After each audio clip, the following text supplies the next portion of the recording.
नमस्कार बालमित्रांनो, माझं नाव मयूर संत छबिले। मी इयत्ता 7वीतला विद्यार्थी।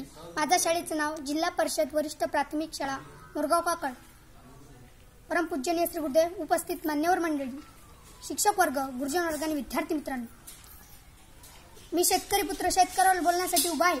या महाराष्ट्रामध्ये विदर्भ, कोकण, मराठवाडा, पश्चिम महाराष्ट्र, उत्तर महाराष्ट्राचे 5 भाग आहे।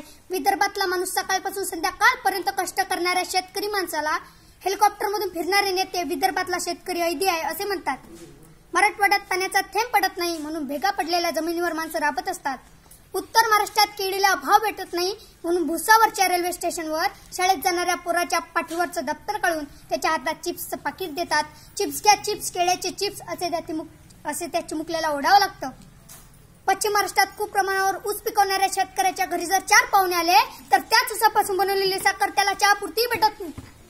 या महाराष्ट्रामध्ये कोकण नावाचा जो प्रदेश आहे, जिथे एका काळात घनी म्हटलं जायचं, आंबा पिकतो, रस गळतो, कोकणाचा राजाबाई झिम्मा खेळतो, आज त्याच कोकणातला आंब्याचा रस अमेरिकेमध्ये गळतो आणि तिथला शेतकरी मृत्यूशी झिम्मा खेळताना दिसतो।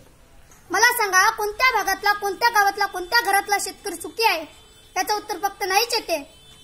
ढेरीवर हात ठेवून मोठमोठ्याने भाषण देणारे, सिगारेट फुकता फुकता कविता लिहिणारे शेतकऱ्याच्या भरोशावर मोठे होतात, तेव्हा माझा शेतकरी बाप 45 अंश सेल्सिअस डिग्रीत उन्हामध्ये राबत असतो। म्हणून संदीप देशमुख नावाचा कवी म्हणतो, पोट सांभाळत सांभाळत जेव्हा तुम्ही भाषण देतात जोरात, तेव्हा असतो मी आमच्या भाकरीच्या घोरात, तेव्हा असतो मी आमच्या भाकरीच्या घोरात। ऑटो चालवणाऱ्याची संघटना आहे, शिक्षकांची संघटना आहे, वकिलांची संघटना आहे, दुकानदाराची संघटना आहे, एवढंच काय तर केस कापणाऱ्या नव्यांची सुद्धा संघटना आहे, पण शेतकऱ्याची संघटना नाही। त्याची संघटना झाली तर यवतमाळात त्याच्यावर डांबर फेकला जातं, बारामतीत त्याच्यावर लाठी चार्ज केला जातो, केरळमध्ये शेतकऱ्याचाच पोरगा त्याच्यावर गोळीबार करतो। एवढी भयानक परिस्थिती आहे। अंधारा रात्री डोळ्यात अश्रू घेऊन मागच्या वर्षीचं कर्ज तुम्ही फिटलंच नाही, एवढेच त्याचे शब्द असतात। कर्जमाफीच्या नावाने त्याला गाजर दाखवलं जातं, फॉर्म ऑनलाईन भरा, पुढच्या वेळेस मंजूर होईल, असे शब्द सुनावले जातात। तेव्हा शेतकरी कंटाळून आत्महत्या करतो। तेव्हा लाल दिव्यातले पांढरे वगळे त्याच्या घरी येतात, 1 लाख देऊ जसे की 7 पिढ्याचे उपकार करतात। शेतकऱ्यांनी आत्महत्या करू नये अशा कोरड्या घोषणा देतात। म्हणून अविनाश भारती नावाचा कवी म्हणतो, प्यावा वाटत नाही साय विषाचा अवघट, प्यावा वाटत नाही साय विषाचा अवघट, पण मातीच्या वासाने कधी भरतं का हो पोट, मातीच्या वासाने कधी भरतं का हो पोट। पाऊस वेळेवर येत नाही, सरकार साथ देत नाही, हातात पैसा उरत नाही, एवढ्या सगळ्या समस्या असल्या तरी सीमेवर लढणाऱ्या सैनिकाप्रमाणे हातात बंदुकीच्या जागी रुमणं घेऊन शेतकरी राबत असतो।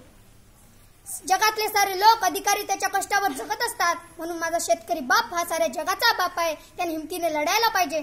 शेवटी जाताना श्रीकृष्ण राऊत यांच्या शब्दात एवढेच सांगू इच्छितो, नाही दिवा जरी पडक्या घरात माझ्या, मी सूर पाळलेला आहे उरात माझ्या, बघतो आता कसा पाऊस येत नाही, मी बीज पेरलेले या वावरात माझ्या, या वावरात माझ्या। एवढे बोलून माझे 2 शब्द संपवतो। जय गुरु।